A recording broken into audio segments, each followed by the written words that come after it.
Bonjour, monsieur le maire. Un vétéran vous parle aussi. Je suis ancien major dans la Marine nationale, vous voyez, et j'ai été maire de ma commune et député. Donc nous sommes quelques-uns. Et effectivement, je pense qu'après une carrière militaire, 24 années pour moi, donc quand même conséquente, je pense qu'on peut apporter quelque chose avec notre état d'esprit et on le voit bien à travers votre propos, on le sent dans votre façon d'organiser votre commune face aux différents événements.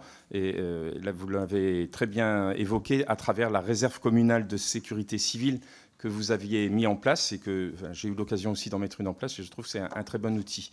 Merci d'être là, merci pour ce propos liminaire. Je vous rejoins aussi pour à propos du DMD, du délégué militaire départemental. C'est vrai qu'il doit être beaucoup plus proche, enfin pas spécialement le vôtre, hein, mais d'une façon générale, beaucoup plus proche des maires. Bien entendu, souvent il manque de moyens, vous avez raison.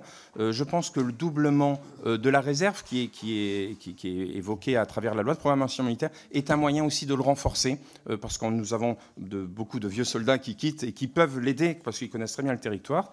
Et donc ça, c'est vraiment... Et je pense que l'AMF a vraiment un rôle à jouer. Et c'est là où je vais peut-être centrer mon propos, c'est comment l'AMF souhaite s'organiser aussi bien que vous à travers votre commune, mais voyez à l'échelon national pour favoriser eh bien, le lien entre les entreprises que vous avez évoquées et les armées, parce qu'il y a un souci de captation des innovations que l'on peut retrouver dans les territoires, aider ces entreprises aussi à aller vers le secteur militaire, qui est un secteur aussi porteur. Et puis, comment l'AMF peut aider aussi les familles des militaires que les communes accueillent. C'est un sujet aussi important qui a été porté dans la loi de programmation militaire à la hauteur de 750 millions d'euros sur cette nouvelle loi de programmation militaire. Donc, vous voyez, il y a tout de même de l'argent, mais il faut que ça soit fait intelligemment aussi avec les territoires. Donc, je pense que l'AMF a aussi un rôle à jouer. Bien entendu, vous ne l'avez pas évoqué, mais ça va être évoqué certainement par mes collègues, il y a toute la dimension mémorielle où les communes et les maires ont un rôle important, ainsi que les correspondants défense que l'on salue, parce que c'est vraiment un maillon important dans la chaîne de ce lien entre la nation et les armées, entre nos collectivités et les armées. L'AMF est complètement ouverte à la discussion et au débat. Je pense qu'il faut qu'il y ait cette interface pour que ça soit en prise directe. On a aussi le général Lézuré, qui est président du Haut Conseil, c'est le Haut Conseil de la résilience. Ouais, hein chez FRN. Voilà.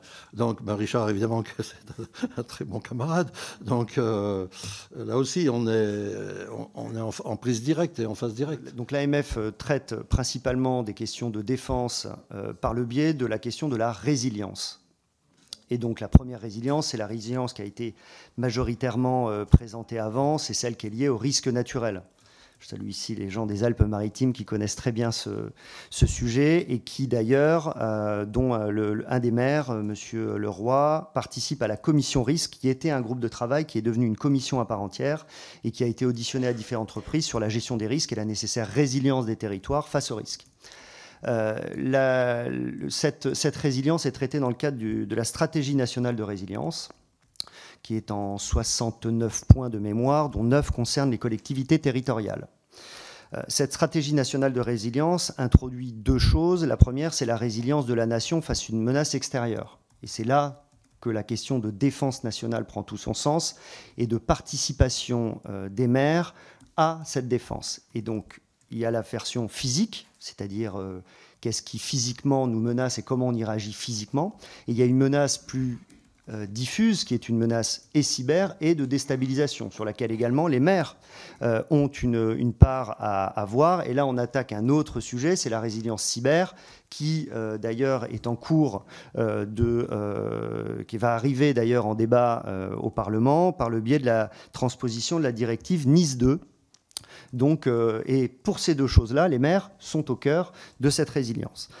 Les maires ont donc dans cette... L'AMF a travaillé sur 3 points. La résilience humaine, comment alerter, comment rassurer, comment mobiliser. Après, on pourra détailler éventuellement. Et ça, c'est au moment de la crise. Au préalable, elle doit préparer. C'est tout ce qui est question de comment on prépare nos réserves communales, mais réserves militaires, comment on suscite l'adhésion des gens à la réserve des armées, réserve de la gendarmerie nationale.